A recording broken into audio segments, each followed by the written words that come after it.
Hello, everyone. Bonjour à tous. Hola a todos, and welcome to today's session on talent management sustainability in the tech sector. I'm Yasser Siout, your host, the Canadian Managing Partner for North Lead Executive Search, member of AIMS International. I hope you're all having an amazing week wherever you are, and I believe it's more important now than ever that we leaders help each other by listening and talking about our challenges.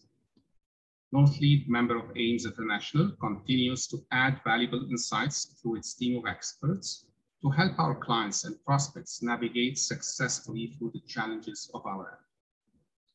Because we know that these challenges are going to affect you as leaders more than most people, we have made our global teams and resources available to empower you through these challenging times. So I would like to start by thanking you and our panelists for joining our webinar on this timely and pertinent business matter of how to manage sustainable talent focusing on the tech sector. I'm really pleased to see that today we have a big audience from Canada, the US, Mexico, Latin America, Europe, Africa, and the APAC region.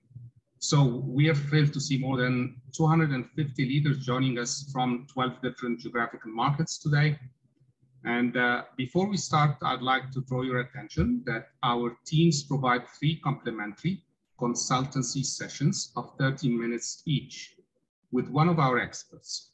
At any time during this event, you can write your request on the chat to book the session on a first-come, first-served basis.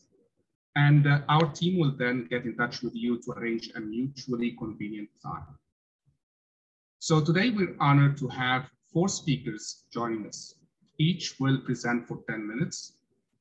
Monica Diaz from Mexico, David Hirschfeld from Canada, right now in Arizona, USA, Jonathan Khoo from Singapore, and our special guest, Alessandra Bell from the UK.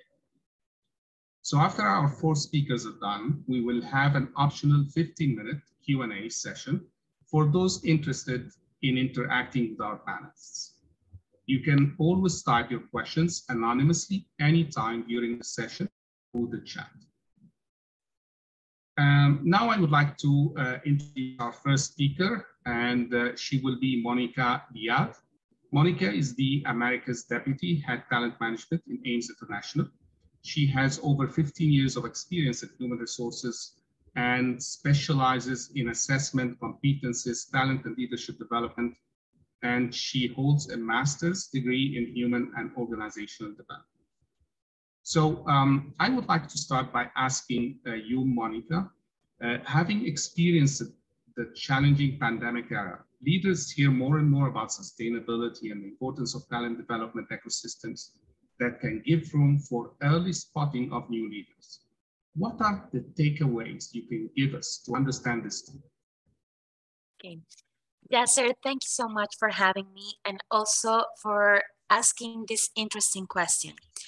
And in order to answer it, I think it's the first step is to understand what sustainability is. And for that, if we go straight to Google and search about the definition, about what we understand what sustainability is, we will find different viewpoints on this concept because there is no universally agreed definition of sustainability. But what can be found as common is that an adjective for something that is able to be sustained through time, but also meeting our own needs without compromising the ability of future generations to meet their own needs. So talking about leadership, this is something that leaders levels of organizations should take into consideration because every generation has different mindset and perception of what the main needs are. For example, the previous leaders, the baby boomer leaders were used to command, to give orders and expect results, no matter what, even though That will mean no work-life balance or natural resources exploitation, for example. But new generations of employees are now looking to achieve different type of needs.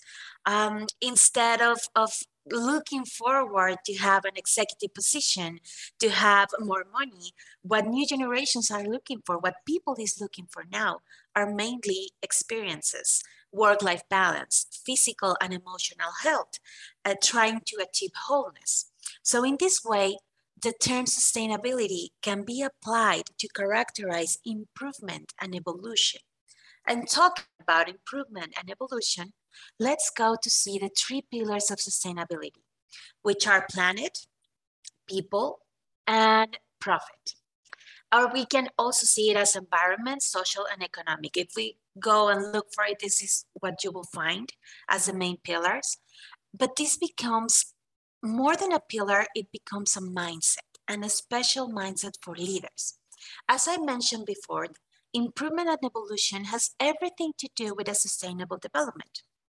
The linear consumption of products, the direction of investments, citizen lifestyle, consumer purchasing behaviors, technological developments, and business in general is changing, and is changing all the time. Tech industry has a big role in the new era because every business is being reimagined to achieve digitalization, to shorten distance through technology. And this webinar is an example of that. We have people around the world through technology. And a previous era, maybe this couldn't have been possible. And this also makes for a new profile of consumers that looking for products more friendly to the environment. And for that, there are different principles that tech companies can follow, like, for example, the green software engineering. I'm not going exactly to that because that is environment or planet, but what I want to say is, if we work with people, if we have the social part of the sustainability present, we will have profit. And we will have this profit being friendly with the environment. So everything is connected. Sustainability is about a systemic approach to every decision we make as leaders. It's being more efficient in the use of all resources, like time, like abilities, like ideas. That is a resource too. And mainly about longevity and the challenges and longevity represents. And I want to share this term or this concept and talk more deeply into it, talking about a longevity model. A longevity model is directly linked to the behavioral competencies and the mindset leaders should embrace. And if leaders embrace it, the people, the teams will embrace them too. What are the main aspects of this longevity model? The first one is loyalty and trust. Being more transparent in our communication about results and behaviors and expectations that we have as leaders and the company has about the people that is working in this company, about margins and the future of the company. Is also key for the leaders to be a living representative of the values of the company, to be congruent and ethically oriented in order to build trust-based relationships and an ecosystem of loyalty.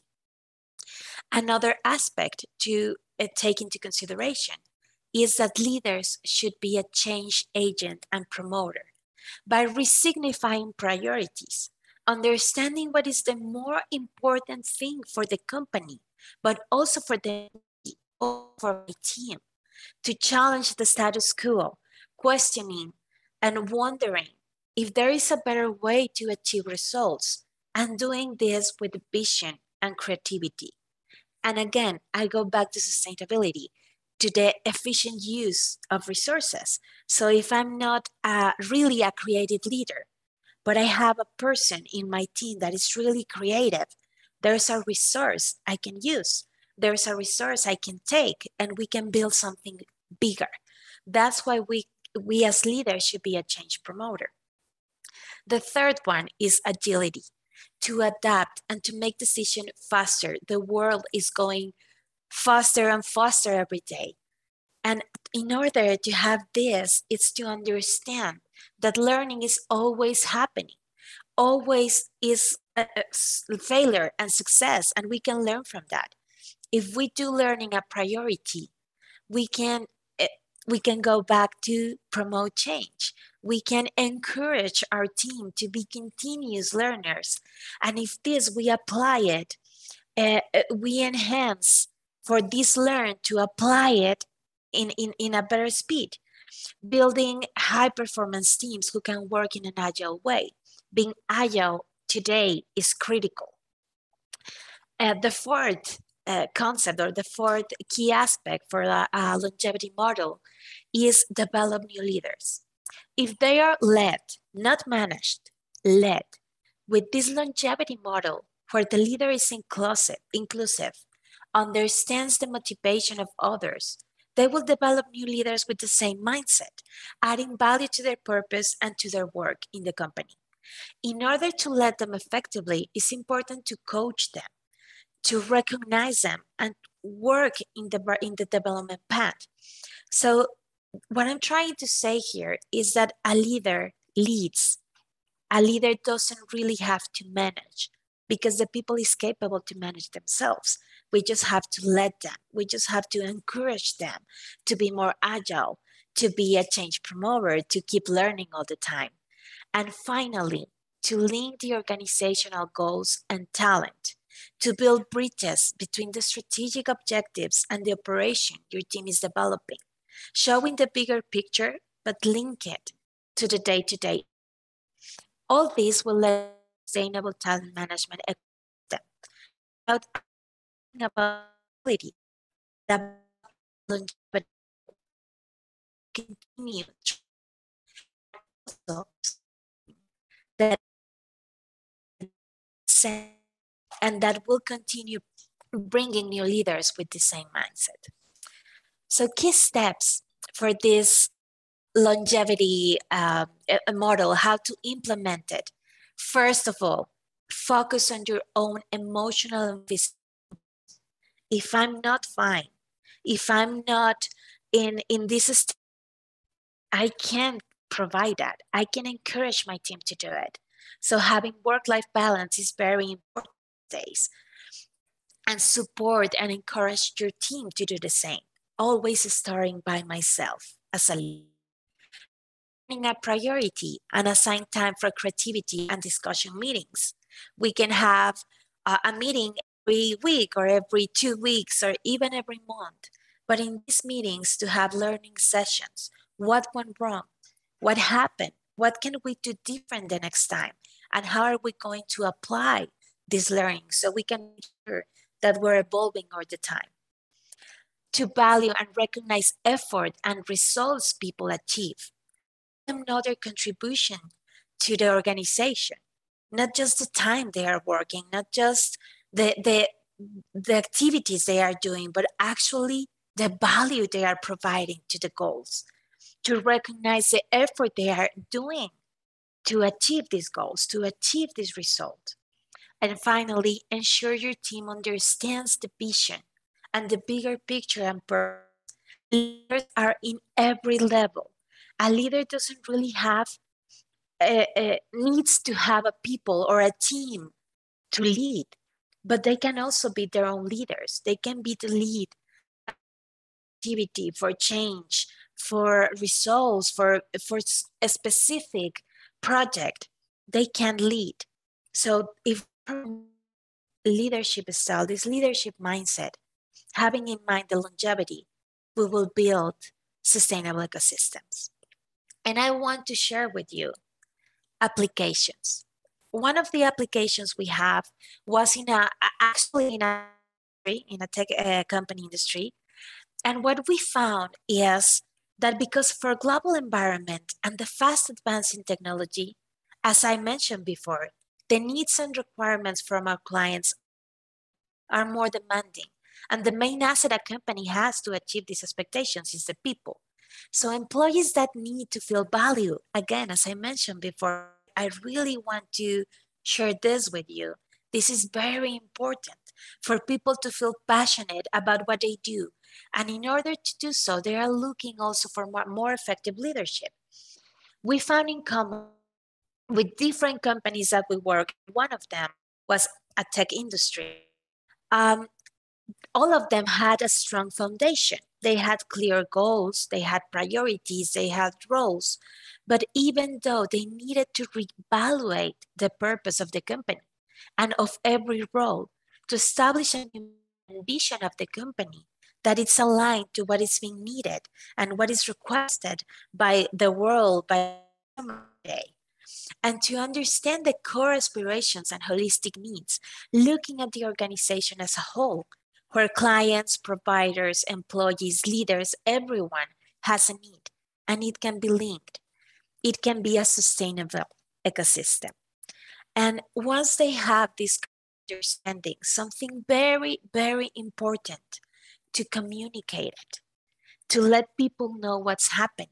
Sometimes executive positions have all the information, and sometimes there is an assumption that if I know, everyone will know it. So what we suggested this company was to really let them know what they were doing, because people won't guess, people won't know if it's not being communicated. So as a conclusion, always communicate. First, why you do what you do as a company, as a leader. Identify what pushed you, your team, and your organization forward, and align it. This is why cultural fit is so important. And finally, and engagement strategies and execute them. Build your own longevity model so the organizational ecosystem can be sustainable. Thank you, Jasser. Thank you so much, Monica. This has been really very valuable and insightful in such a short time, but really with real examples and application. Thank you so much for your very valuable insight. Now I'm gonna present our second speaker for today, David Hirschfeld.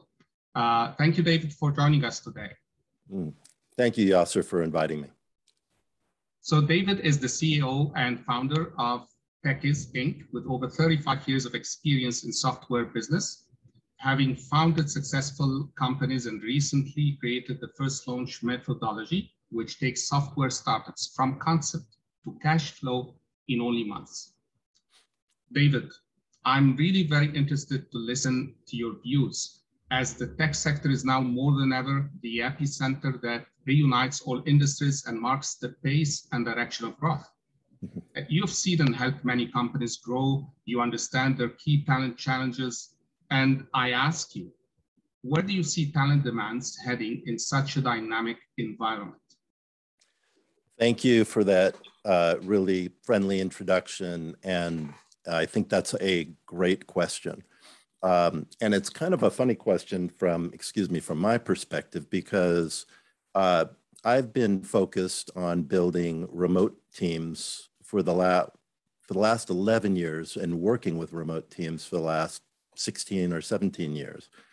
And a lot of the challenges that we faced during the development of our teams are now starting to become the same kinds of challenges that we see in the West as well. For example, hiring employees and waiting for their notice period to expire and finding out that they never show up to work. Hiring people and then finding out that a large percentage of your younger workforce is dissatisfied fairly quickly. These are things that have come out in recent studies, and it's something that's accelerating with the change to the tech industry, and the pandemic accelerated a lot of these changes as well, with remote working and the concept of the gig economy. So, but what I have focused on over those last 11 years, and I think we've been a bit insulated from some of this, except in the very early part of that, was building these teams. And building teams is easy if you're not focusing on creating a culture where the teams are resilient and they're self-sustaining teams, because that's a much harder thing to accomplish. But it's worth the effort, because, and I didn't know exactly what Monica was going to talk about, but she pretty much established the context for everything I'm about to talk about. So thank you for that, Monica. But what my goal has always been is to create a team where the individuals on those teams are highly invested in the work that they're doing, like at a cellular level, that they always think about how to produce excellence in everything that they do, that they want the outcomes to make the world better, either their immediate world or the world as the company or the world as a whole, but it's always about making an improvement in the world around them. And when I found that I've created teams and this culture emerges, then those people become fiercely loyal and they become very protective of that culture because everybody cares about feeling secure.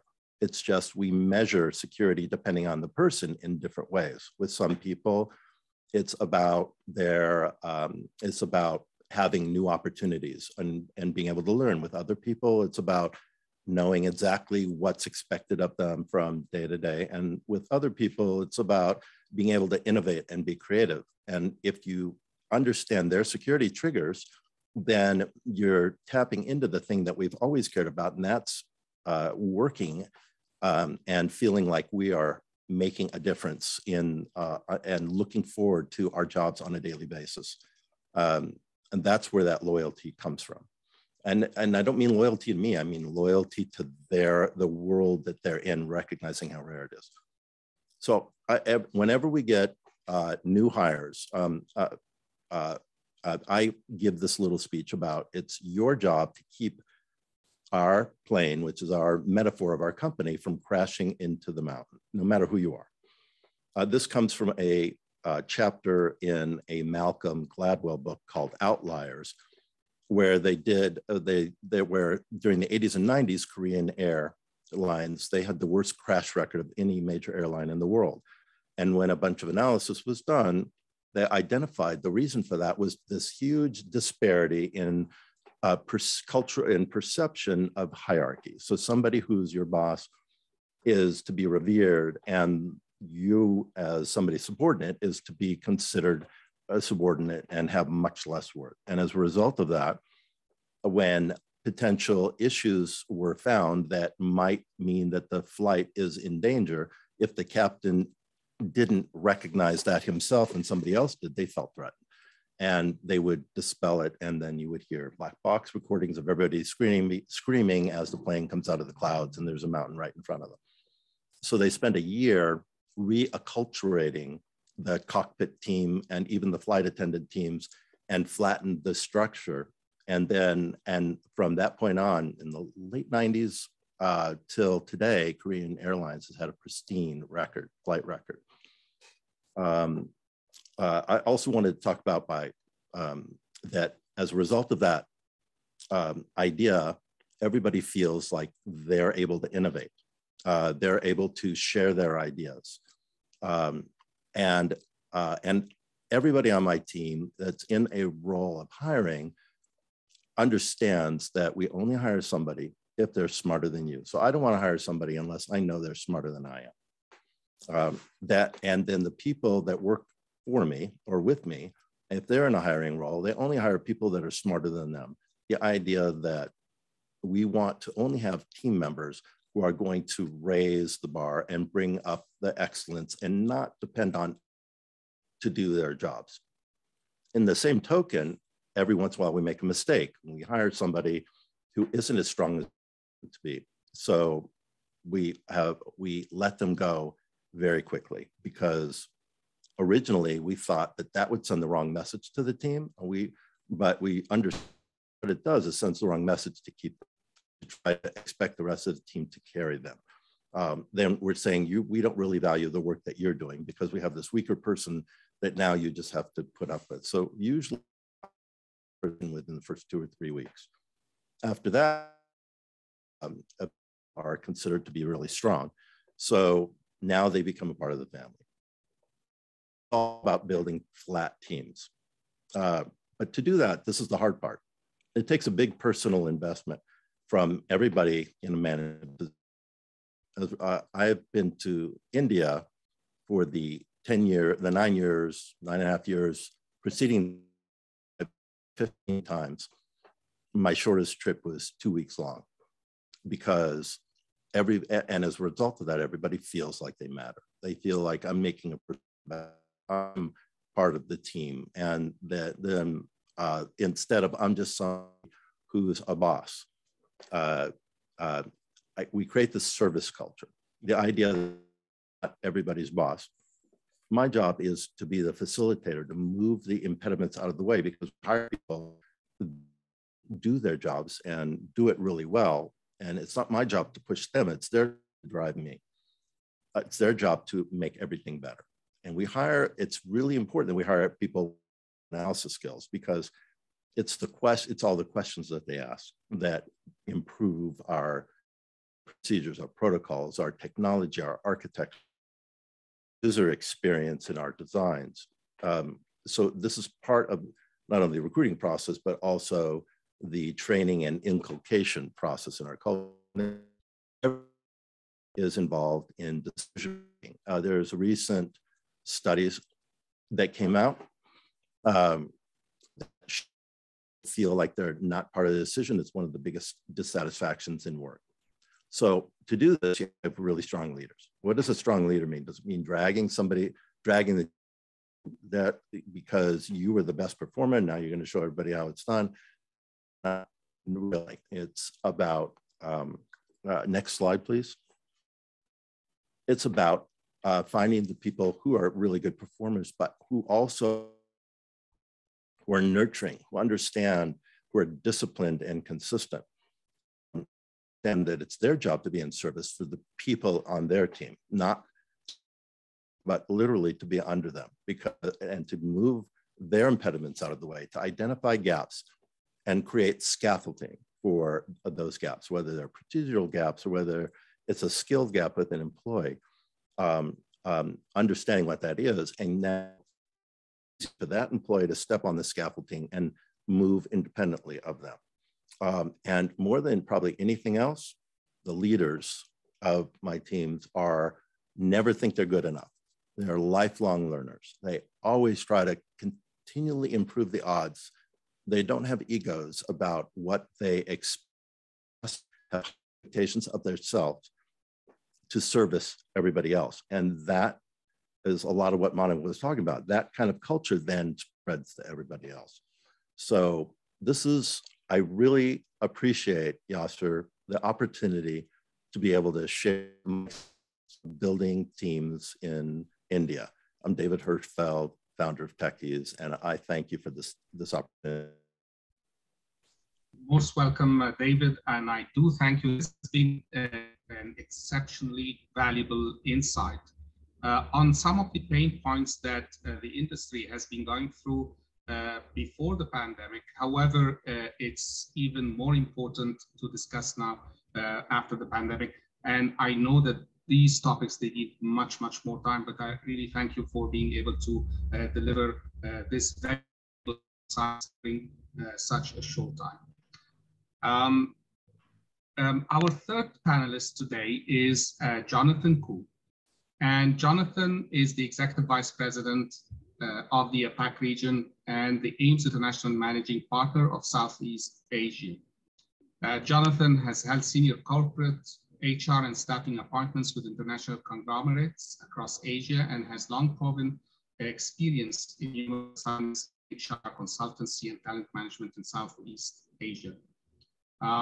Jonathan, you're coming from a different perspective, and I would very much like to thank you because you're joining us quite late, your time zone in Singapore.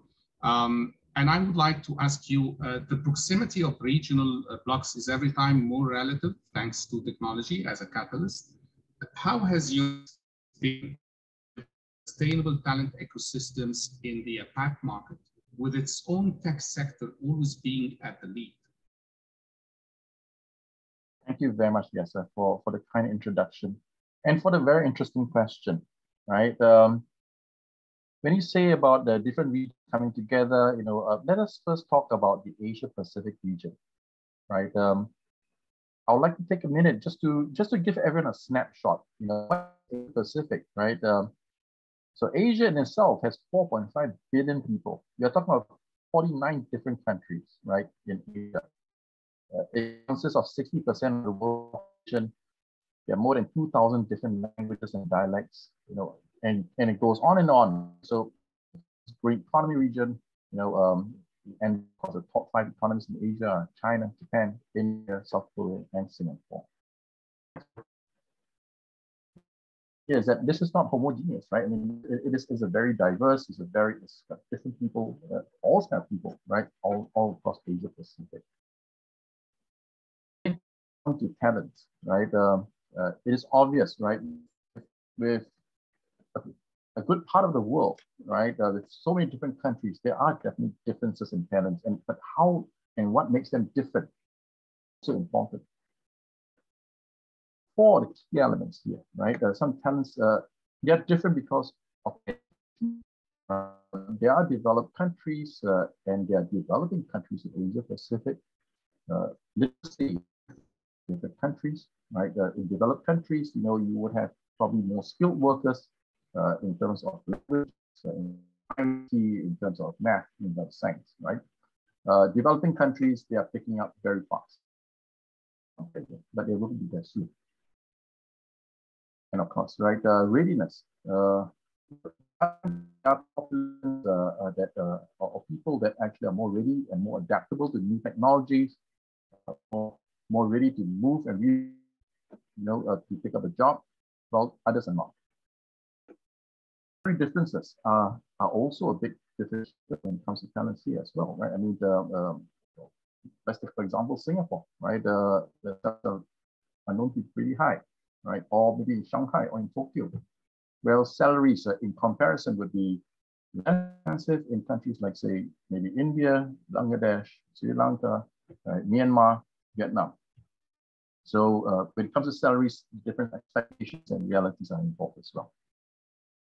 And, you know, also to, and one of the earlier speakers, David has also mentioned, the culture also is different, right? There are cultures within Asia that kind of put hierarchy as right. You know, if the boss says this, you'll never go against the boss. You just say your only must be yes, right? And of course there are different talents. I mean, of course, with other countries, you have young talents that will just argue with you just about everything, right? So it's very different, right? So these are the differentiated also, right?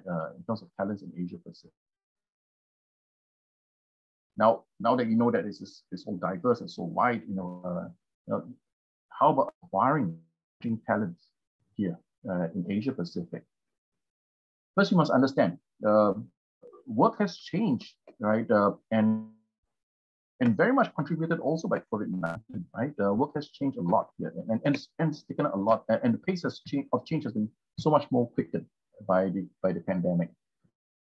Work from home, right, is now the new normal in many countries, right? Where some countries are down, right?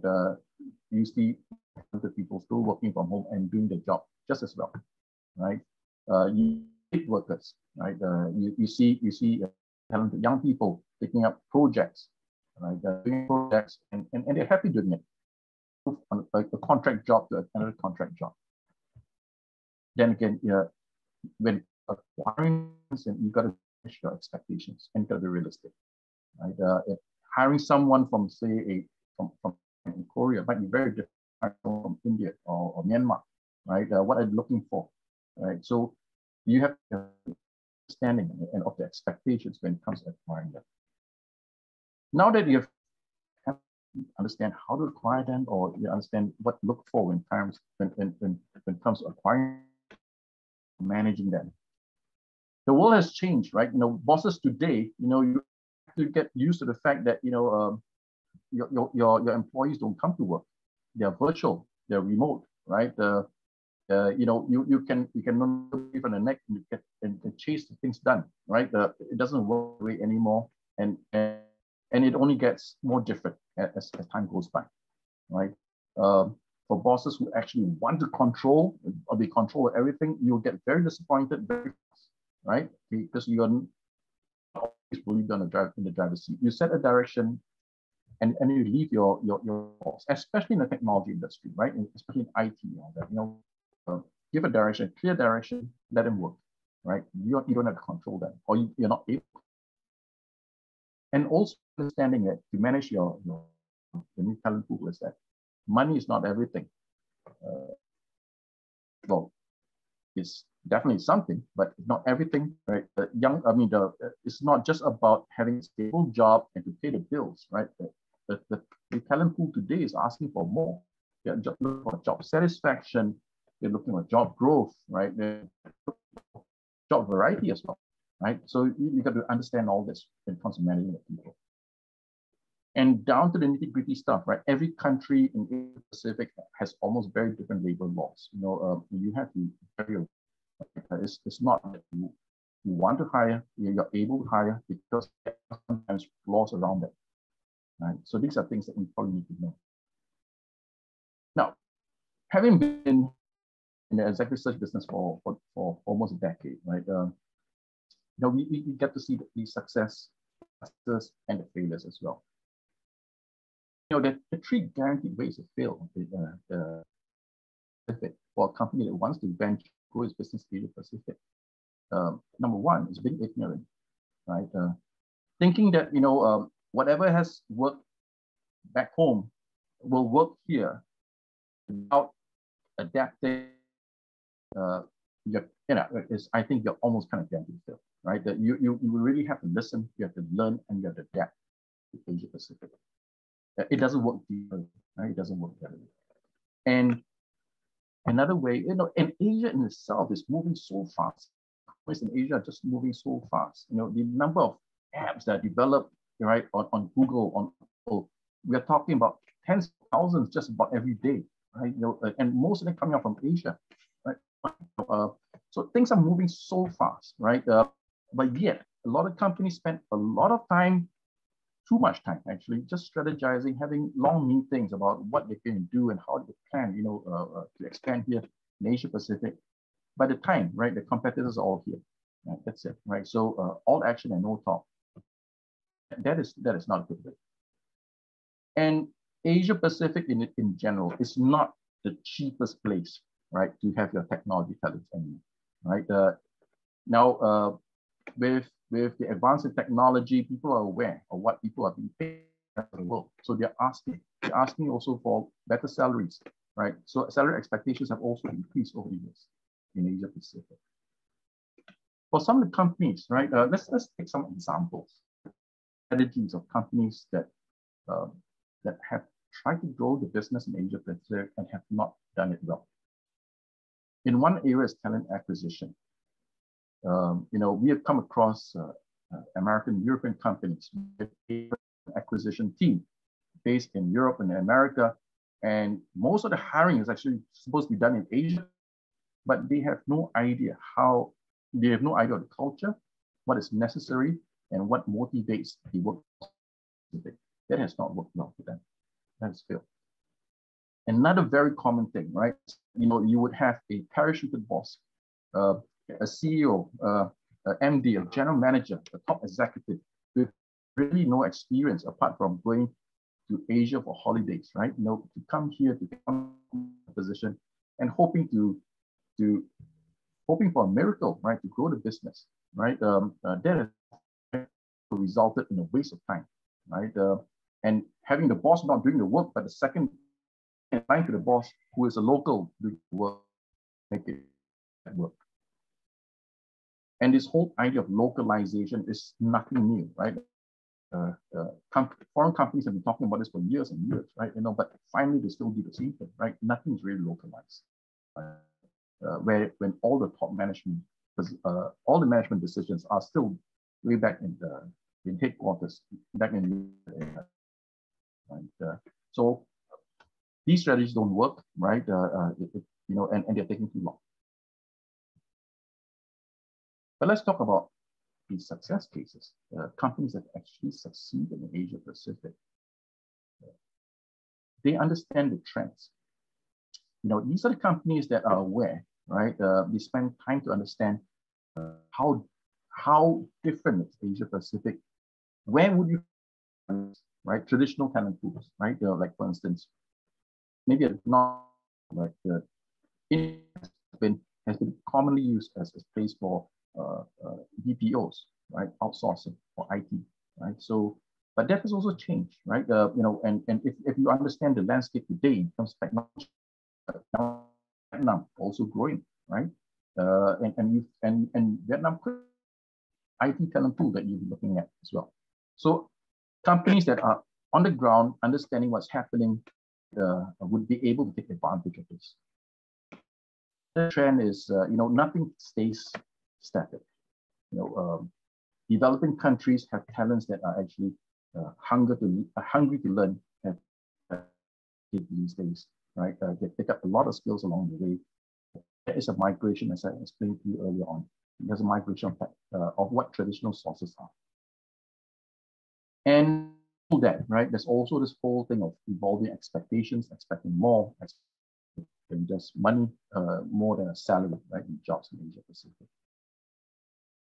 Now, if you're thinking of coming into Asia Pacific to expand a business, I think, well, number one, you may be already late in the game, right? Everyone else is here, right? But if you are coming in anyway, right? In Asia Pacific, there is a real war of talents, right? Good people are always. We have companies imagining that a big brand name wherever they come from. Recruit here in Asia Pacific, you are waiting outside your door, right? To come in and want to join you, the answer is no, right? Just because you and your competitors and just about everyone else is there as well. So there is a real war of talents for good people, good talented people, especially in the technology industry.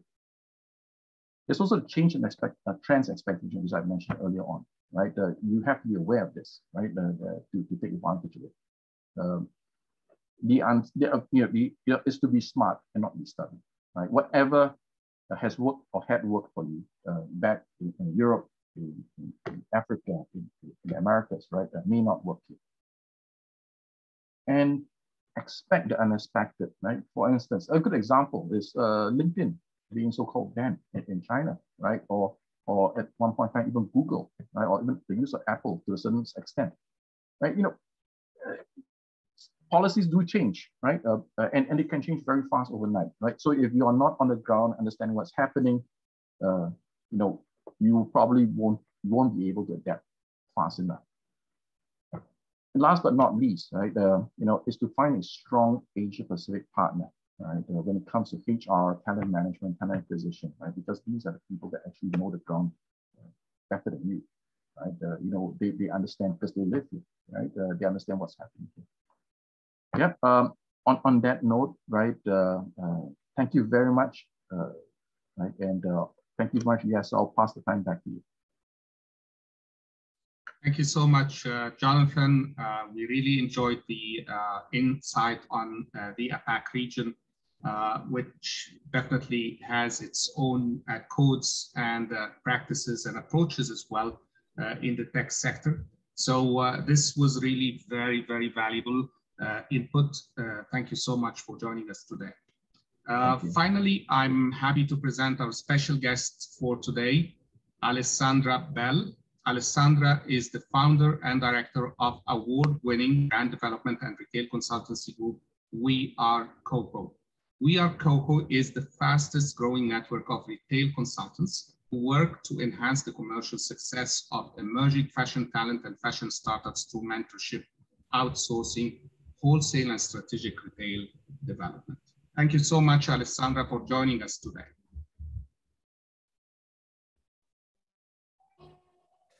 So, Alessandra, yeah, we can hear you well, and thank you for joining us today.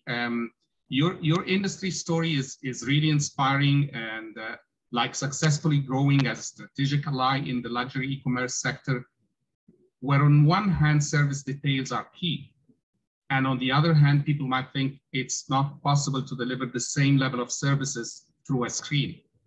So, can you tell us about the key talent pillars you've implemented in your teams to grow a sustainable and successful business? Yes, first of all, thank you, Yasser, so much, and to the team as well for having me, and to AIMS International North Lead, just for putting me amongst such incredible experts in their industries. I apologize for the noise in the background. When it comes down to fashion, I would say that it's a continuously evolving industry, especially when you look at e-commerce and how e-commerce is playing an even greater role in how fashion does business, or how consumer-led fashion does business. At one point, you probably had a ratio of about 60 to 40 bricks and mortar to online. And during COVID, we saw that a lot of businesses obviously shut down during the pandemic, weren't able to go into business because they couldn't maintain their regular footfall of traffic. So everything converted to e-commerce, which meant that teams and companies had to digitize very quickly, or a lot of major companies went into administration. So companies like Barney's went into administration, Topshop, who didn't necessarily have a particularly robust structure for how they actually sold fashion to consumers who still had the money.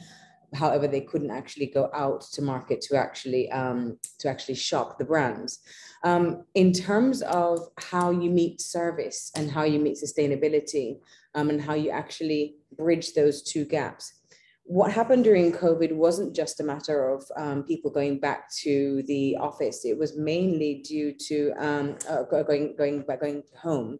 It was mainly the fact that customers' demands became so much more obvious as well. You can go back to the beginning. I'm not going to start quite yet. Customers' demands became more obvious. So customers wanted things like gender fluidity, they wanted inclusion, they wanted sustainability. So they had all these KPIs that retailers had to meet for customers, and you had data that was coming in through very disjointed systems within the back ends of retailers' e-commerce or technology platforms. So first of all, I'm going to explain a little bit about why we as a company are uniquely positioned to be able to speak about this. So Khoo is a network of 250 international retailers. So we work with Harvey Nichols, Bergdorf Goodman, My Teresa Harrods, Namshi, Saks, Galeries Lafayette, Barney. So we work with some of the biggest retailers in the industry, and especially within the category of buyers and merchandisers. So buyers and merchandisers get large budgets every year. So we're talking millions and millions of dollars or euros or pounds to be able to bet on brands that they will bring into those retailers. Now, technology is a huge part of what they did in the first place in order to manage inventory. So connect with a vendor, bring them onto the system, and then connect your product to your front end website or your bricks and mortar space. What happened during COVID is a lot of these retailers ended up going home. So you had buyers and merchandisers working from home to be able to complete tasks on systems that were either extremely outdated or not up to the task. And that became a very, very frustrating element for your teams within retailers. It meant that it had huge impacts on productivity. So you'd see that across retail, productivity was down by about between 40 and 60%. It also meant that there were huge hurdles for brands to navigate amongst things like staff cuts as well, to be able to maintain profit and loss for overall retailers. And retailers really were not keen, especially during the pandemic, to invest in technology that would allow companies or allow their teams to be able to do their jobs effectively.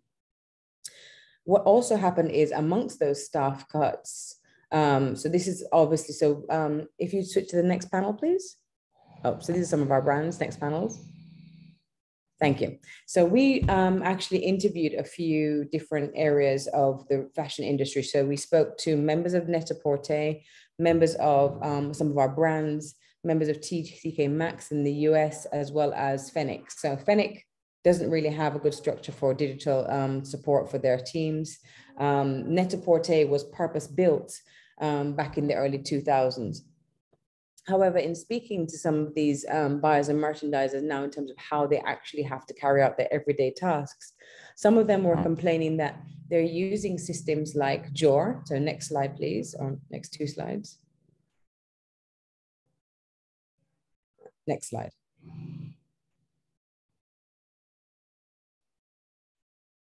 Next slide. Thank you, perfect. So a lot of these retailers use systems like JOR and Intermix, and they are built to be able to connect vendor products. These vendor products basically are aligned through new order.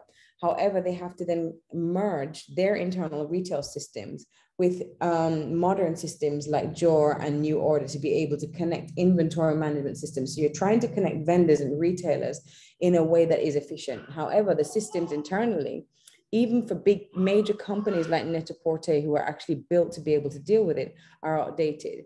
Outdated to the point that the teams are having to use Excel from 2003 to be able to match their inventory in their systems.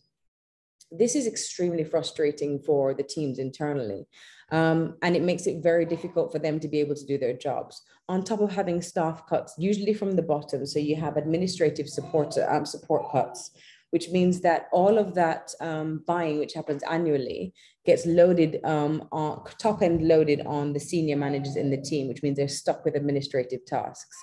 This slows the production. It also means that they can't select the best brands, which is going to have a knock-on effect on your KPI and mean that you're not selecting the best brands. Therefore, you're not actually being able to increase your profitability, and it puts the company at risk of also not being able to generate revenue or profit from the money that they're investing in these brands every year. What we do as We Are Cocoa is we shape the brands to be able to make sure that they're in the best position to be able to supply inventory that match those KPIs I spoke about earlier. So things like inclusivity, sustainability, etc. And we also work with the retailers as well to understand their needs. So we can supply them with the right staffing equipment the right staffing skills to be able to support their business growth. The most important thing I would say for fashion or for e-commerce businesses at this point in time is to purpose build or to future-proof your technology at this point. I would have said if you didn't do it towards the end of COVID, that you're already late. If you go to the next slide, please. So future building or purpose building your e-commerce systems. So building administrative systems that can match to some of the APIs or some of the other technologies that are out there for inventory management and to streamline your internal systems and processes, ensuring that they're not out of date. Working with your teams closely to be able to develop those systems as well. So actually working with your teams, as David rightly said, being inclusive, understanding what skills you need to implement within that technology resource that is going to alleviate pressure and speed up work and as well as productivity for your brand. And then as well, allowing your vendors also to have access to those management tools, because if you can offload some of that work off of your internal teams and put it on the vendor as a responsibility to upload their inventory or manage certain systems, that can also speed up the process. And keeping your systems up to date. I mean, having a major company and then having to use Excel 2003 because you've not updated your systems, it's very important, I think, to also constantly reinvest in technology that is going to alleviate pressure on your internal teams. But that is when we are looking at sustainability and technology and how that can really support your companies. Especially within fashion, I think technology plays a huge role, especially for teams that are working from home, and especially for companies and retailers who are managing inventory and products and trying to connect it seamlessly to their consumers. This inventory management part is just the back end of the system. We haven't even considered things like how you're marketing, speaking to your consumer. How do you connect them to products, connect them to personal shopping experiences? All of those are other technology elements, but it is important that when you purpose build your systems, that all the systems internally talk to each other, as well as your physical, obviously human capital teams also can easily communicate as well. But technology is a strong foundation to be able to support business growth within fashion and e-commerce. I hope I've answered the question. Thank you so much, Alessandra. Thank you for this very different insight that puts us all in style with luxury and fashion, e-commerce, and how the transition has been from the pre-COVID to the post-COVID era. Actually, this is one of the sectors, as you have well mentioned, that has witnessed a very aggressive transition, and it hasn't been planned. So everything has been improvised, and this created many challenges. So thank you for sharing this with us. Next, I'm gonna just share with you a few questions that we received, time permitting. The first question, I'm gonna read it, and it's anonymously posted. Good morning, everyone. Thanks for the valuable insight. Sorry, it's from Macy Carlston, and for the valuable insight. A question probably for David and Monica. The question is, in such a dynamic and cannibalistic sector as IT, where talents jump from one company to another very easily, how do I achieve talent retention and therefore a stable and functional team? David and Monica. David, would you like to step in first? Sure, yes. I think that's a great question and really is at the root of exactly what I was talking about. So I think this question has several facets when you try to answer it. So one is if you hire people that are truly well suited for their position, meaning psychographically, they have the right tendency and psychographic profile to excel and feel good in that position. And that's not about their skill set. That's about who they are as a person, and is this a good role for them? That's the first thing. I've actually got 4 things related to this question. The second is that we try to figure out what everybody's individual security triggers are. Sometimes those security triggers are upward mobility, knowing that they'll be able to move up. Sometimes it has to do with knowing that they're being heard in a team. Sometimes it has to do with that they have enough creative outlets or that it's an environmental learning. We try to tap into those things to make them feel secure in whatever those triggers are. The third one is just creating a culture where they know their voice is heard. And the last one is that they're on a team of people that they like, respect, and they know that the team and the management care about them. And then these people become loyal. Then they stop looking for another job. Excuse me for the dogs. No worries, no worries. That has been an excellent answer to the question. Thank you, David. Monica, would you like to step in? Yes, I totally agree with David. I just would like to some more inputs and also to understand the motivation of the people to be in your company. Why are they doing what they are doing? And asking the why is very, very important. This will be like the first step. Another step is to work with the leaders. I have worked previously with IT companies, and what I found is that leaders have different approach to their teams, and not all of the leaders represent the philosophy and the values of the company.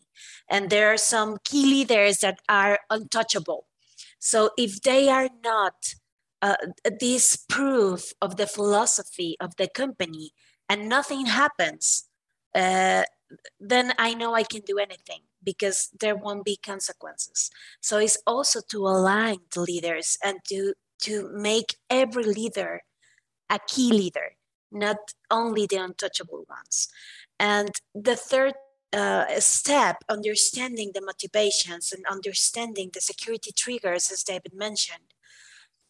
We don't look for the same things. We have younger people that aren't really interested in having a life insurance, for example, but they want experiences, maybe more PTO time or more vacations is more suitable for them. But maybe for the leaders or the people with more age in the company, they are looking for life insurance.